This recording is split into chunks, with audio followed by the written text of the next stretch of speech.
Hello and welcome to Salome's Writer Therapy, where you and your writing connect. In today's episode, I'm going to talk to you about the third key element of story, which is plot. I'm going to share how you can create a plot that is engaging, exciting, and impactful for your reader, regardless of whether you are a plotter or a pantser.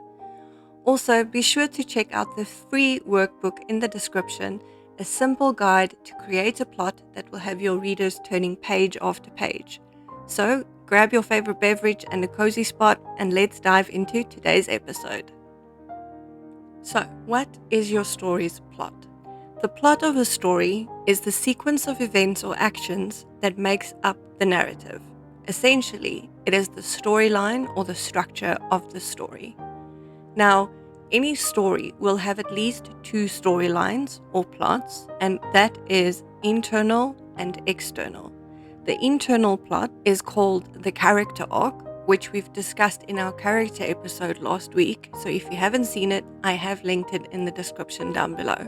The external plotline, also called the story arc, is everything that happens outside the character arc. Now, many stories have more than these two plot lines, and those other plot lines are called subplots. A subplot is a plot line that happens on the peripheral of the main external plot. The thing to remember with a subplot, though, is that even though it happens outside the main plot and the character arc, it still has to be connected to them in some way. The progress of the subplot or the subplots needs to be weaved into that of the main plot or character arc, and the results of the subplots have to feed into the results of the main plot or the character arc, meaning it has to make the results of the main plot or the character arc possible. So, if you add subplots, their resolutions have to lead to the resolution of either the main external plot or the character arc. They have to be connected. So, how do you determine which is the main plot and which is the subplot? The easy way is to look at your chosen genre, which I discussed in the episode What You Need to Know Before You Start Writing, which is also linked in the description below. And your main plot will be determined by that genre choice. For example, if you chose mystery or thriller as your genre, then your main plot will be a mystery or a thriller. But you might want to add a romantic relationship into your story as well, which will then be the subplot. If you chose romance as your genre, then the romantic relationship will be the main plot, and you might add a mystery or adventure, fantasy elements, or anything else as the subplot. So in summary, anything that happens inside your character, their change or growth, or how they face their fears, is the character arc or internal plot. Anything that happens outside of the character arc is the external plot, and it is divided into either the main plot or subplots. Alright, so let's talk about plot structure. And here I want to remind you that all the plots in your story, whether the main plot, the subplots, or the character arc, have to follow some sort of structure. Now, there are a lot of resources on the internet regarding what structure you should use for your story. Examples of these are the 3-act structure, the 4-act structure, 5-act structure, the 7-point story structure, the hero's journey, the heroine's journey, the snowflake method, save the cat beat sheet, plot grid method, and a whole lot more. If you want me to make an episode of any of these structures, please leave a comment below. The thing with these different structures, though, is they are all based on the same fundamental elements of the story arc. Some of these structures just zoom in on those elements and add further points of reference for the writer. The point is to make the writing as easy as possible for the writer. So to the pantsers out there who find these structures restrictive or formulaic and want to ignore them entirely, please reconsider. Now, before you get angry with me, I'm not trying to convert you into being a plotter, but let's just back it up a bit. I said before that these structures are all based on the same fundamental elements of a story arc. So let's look at that. To explain it, imagine a bell curve. Now, at the start of the curve, the bottom left, you have the element called exposition. After the exposition, before the curve starts to rise, is the element called the inciting incident. Then, the rising curve from the inciting incident to the top of the bell curve is the element called rising action. At the top of the curve is the element called the climax. Then, the falling curve from the climax to the bottom right of the bell curve is the element called falling action. And lastly, at the bottom right or at the end of the curve, you have the element called the resolution. Now, if this sounds confusing, don't worry. All of this is also in the free workbook I've linked in the description below. But that, at its core, is the story arc, or the structure of your story's plot. Now, let's look at these different elements. The exposition is the beginning of the story, where the characters, setting, and basic background information are introduced. It provides the foundation for the rest of the narrative.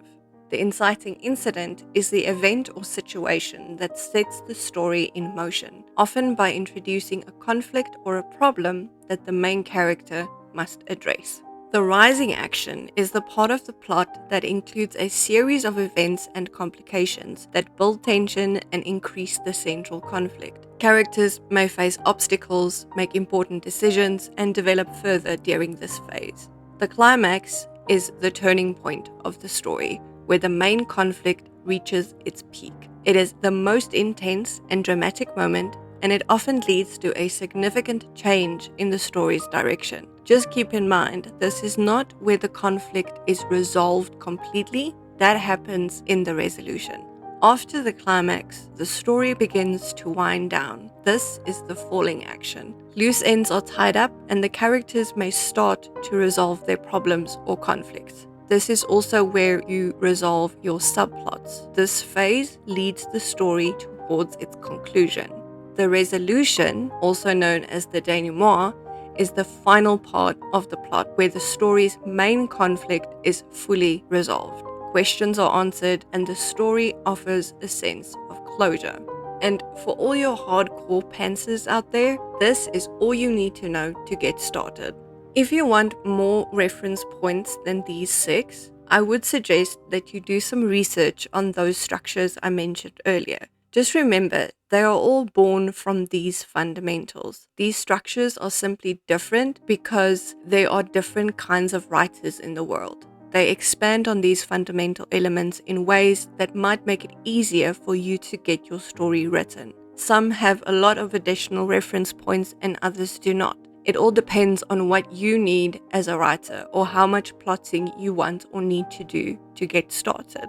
In the free workbook I've created, you will also get a quick overview of some of these structures to show you their focus and the level of plotting required by each, so you can see at a glance which method might work best for you. The thing is, one method isn't better than the rest. They are just different interpretations of these fundamental elements. As long as you adhere to these elements with as much or as little expansion on them as you need, you will write a compelling story.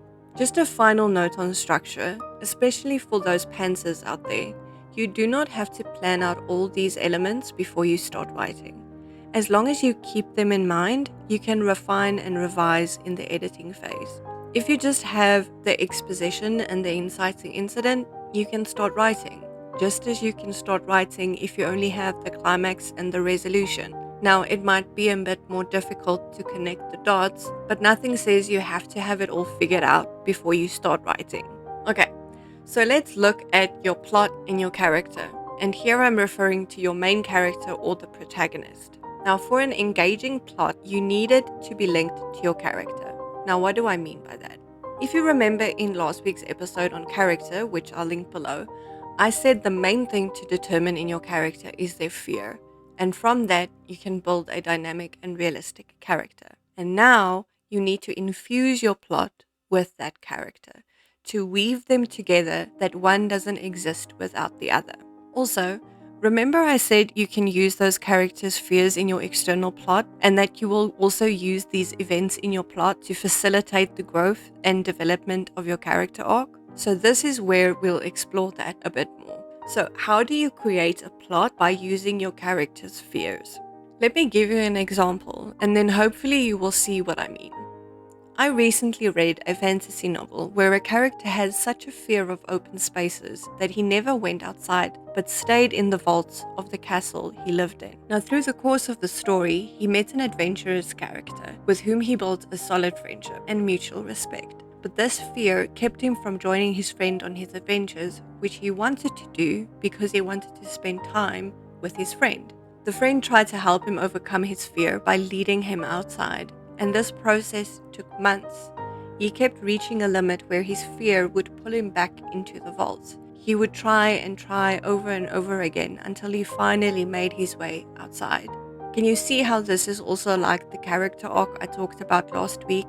It's an up and down battle. Sometimes they win, sometimes they lose. It's 3 steps forward and 2 steps back. Now back to the example. Just after his first successful outing at the climax of the story, the castle where he lived was destroyed in a conflict with a neighboring ruler. Now, he would have been destroyed along with his home if he hadn't overcome his fear of open spaces, because he would have been stuck inside, right? So how did the author of the story use the character's fear of open spaces to create a plotline? Well, he needed the fear to be tested. So he introduced an adventurous character whom the first character would admire and want to spend time with. And he also created an event that would be the final test of the character overcoming his fear, which was the destruction of the castle. Now, he couldn't just destroy the castle for no reason, so he had to create a conflict that would support it with that neighboring ruler. Just keep in mind, this is one character fear with a very simple plotline. In the actual story, this wasn't even the main plot. I just used it as an example so you can get an idea of how you can create events and conflicts that intertwine with your character's fears. That is why, in the episodes on conflict and character, I suggested you make lists of possible fears and conflicts you can use throughout your story, and this is why. You want to create events in your story that test your character against their fears and to create conflict so that your story moves to a satisfying conclusion. Now, how do you use events in your plot to facilitate the growth or change in your character arc? You will use the same principle as with your character's fears, which I just talked about, but you will include events, other characters, or even setting pieces to make your character think, to make them explore or challenge their views of the world and of themselves. This will lead them to that perspective shift required for lasting change at the end of their character arc. Now, before we go on, I just quickly want to talk about the state of your character throughout the story arc or the plot. What I mean is your character will behave differently towards the plot in different parts of the story. Let me explain. In the first half of your story, your character is usually reacting to the events of the plot. This does not mean that they aren't active. They are still actively chasing goals, but the goals are more often than not created to avoid their fears rather than achieving the solution. Let me put it in another way. The problem your character has to solve, the story goal or the story problem, has various possible solutions. Some might work, some might not. Some are easy, some are difficult. Now, in the first half of your story, your character will most likely choose goals that are the easiest, what they believe would solve the problem but allow them to avoid their fears. Remember, you want them to face their fears, so the right solution to your story problem is the one where they do that, right? It's the difficult choice because they have to change. But in that first half, your character won't want to do that difficult thing. Remember last week I talked about pain versus pain. This is where that principle comes in as well. The pain of facing their fear is still greater than the pain of possibly not solving the problem. Therefore, their first consideration in that first half of the story will always be to avoid their fear first, and the solution comes second. And at this point, your character might even know what they need to do to solve the problem, what the right solution is, but they don't want to do it because it would mean they have to face their fears. And it's your job as the author, through that first half, to push them to the right solution by letting them fail over and over again, and with each failure, hopefully, they begin to learn. So by the time they reach the second half of the story, or the midpoint, their perspective needs to shift. something happens at the midpoint that finally opens their eyes, something that makes facing their fear the lesser of two evils. Again, think of that pain versus pain. This is where a lot of people say, make it personal or raise the stakes. Like, it's not just finding a random killer anymore, but now they've killed my partner, my wife, or my brother. Or it's not just the city that's in danger of destruction, but the whole planet. Make it personal, raise the stakes. But the key is, at this point, they realize they have to face their fear to solve the story problem. Now, at this middle of the story, it's still the first step, but this time, they are actively choosing goals that force them to face their fears, and they won't get it right from the start, and they shouldn't. They still have to fail. Remember that 3 steps forward, 2 steps back. But this is what makes the second half of your story different from the first. In the second half, your character actively works to overcome their fear in order to solve the story problem. Whereas in the first half, they try to avoid their fear while solving the problem. And it's that fear that's holding them back from the right solution. So, let's talk about creating those events that lead to the solution to your story problem. Now, last week I introduced the concept of the GMC technique, goal, motivation, conflict, and I showed you how you can use it to create your character arc. So now, let's look at the GMC in terms of your external plot or your story arc. First, let's look at goals. Most of the time, a story would have one big goal, like save the princess or destroy the space rock or get the happily ever after, catch the killer, or whatever else you can think of. This is also called the central conflict or the story problem because it's the main or central thing your character has to accomplish, and there is usually one main conflicting force standing in the character's way to achieving it, known as the antagonist or the antagonistic force if it's not a person.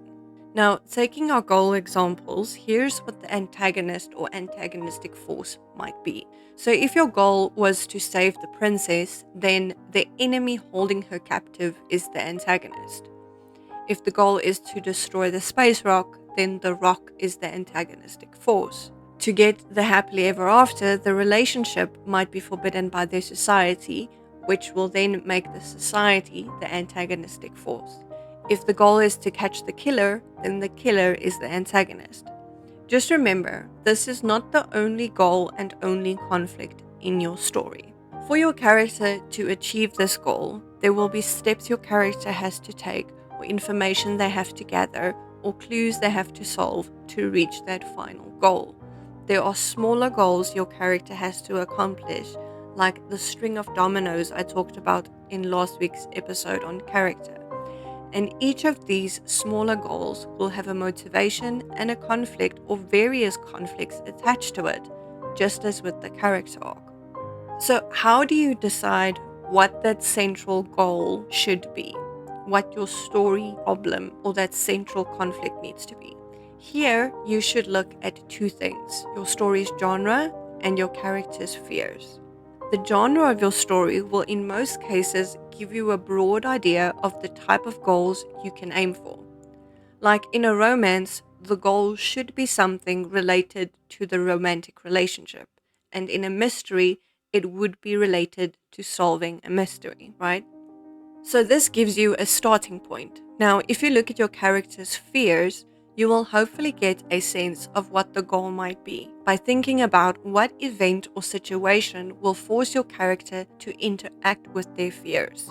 Now, here's a quick trick. If you struggle to find the goal from the fear, then start with the conflict that you can introduce from the character's fears and create the goal from there.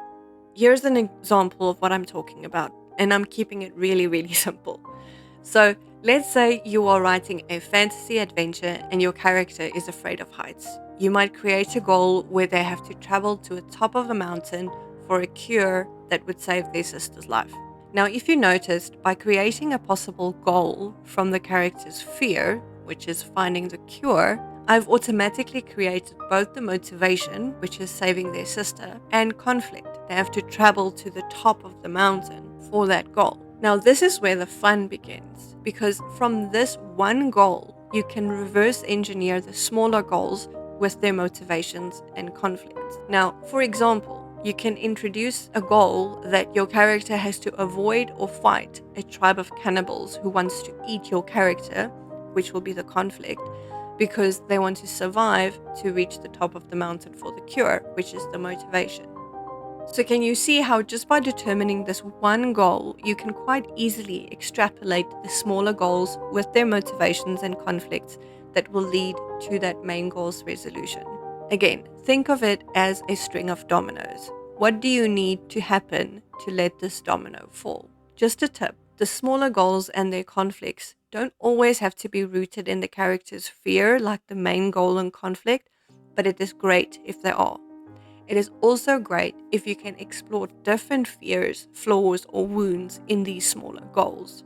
And if you decide to add subplots, you can just duplicate this process. Create the main goal for that subplot with its coinciding conflict and motivation, and reverse engineer the smaller goals with their motivation and conflicts.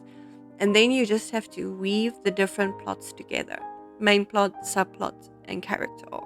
Now, if you want me to do an episode exactly on how you weave the different plots together, please leave a comment down below. Now, by creating events that are rooted in your character's fears and including conflicts that test your character against those fears, you can create a plot that is both exciting and engaging. And that is it for today's episode. Remember, plot is just one of the 4 key elements of story, so make sure you check out the other episodes on conflict and character, which is linked below. And if you haven't already, please consider subscribing and getting notifications so you don't miss the upcoming episode on setting. And if you have a question or any suggestions on future episodes, don't hesitate to leave a comment below. Also remember to check out the free workbook in the description so you can create your own exciting and engaging plot. So until next time, may your creativity flow freely and your fingers dance upon the keys. Keep writing with joy and stay connected. Cheers.